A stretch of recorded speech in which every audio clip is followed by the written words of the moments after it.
Canadians are preparing to head to the polls on September 20th in a snap election called by Prime Minister Justin Trudeau. Our correspondent Pablo Vivanco brings us more details in the following report. For the second time in less than 2 years, Canadians will go to the polls to elect a new government this September the 20th.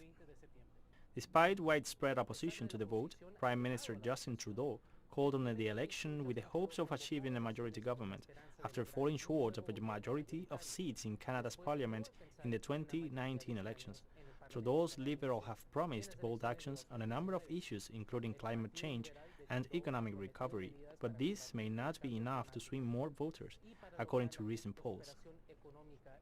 The Liberals are in a very tight race with the resurgent Conservative Party under new leader Erin O'Toole, who hopes to bring the right-wing party back to power, campaigning on reviving the economy and especially businesses that have closed as a result of the pandemic measures.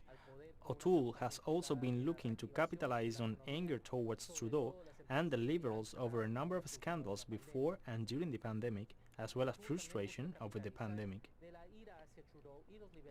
The centre-left New Democrats under Jagmeet Singh are looking to gain some seats, particularly in the country's urban and industrial centres, campaigning on taxes on the wealthy and to fund an expansion of social programs including pharmacare and dental care.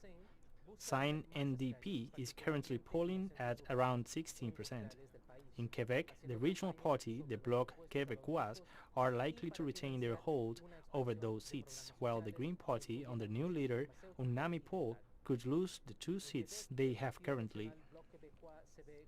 This election has also seen the rise in the polls of the right populist People's Party under former Conservative Minister Maxime Bernier, despite their exclusion from all debates, galvanizing those who oppose measures to prevent the spread of COVID-19, including lockdowns and vaccine passports.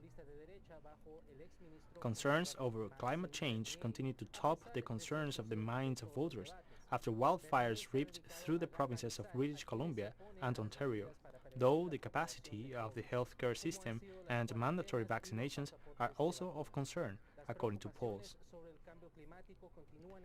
The elections also come after a summer where the remains of thousands of indigenous children in residential schools were uncovered, prompting nationwide protests.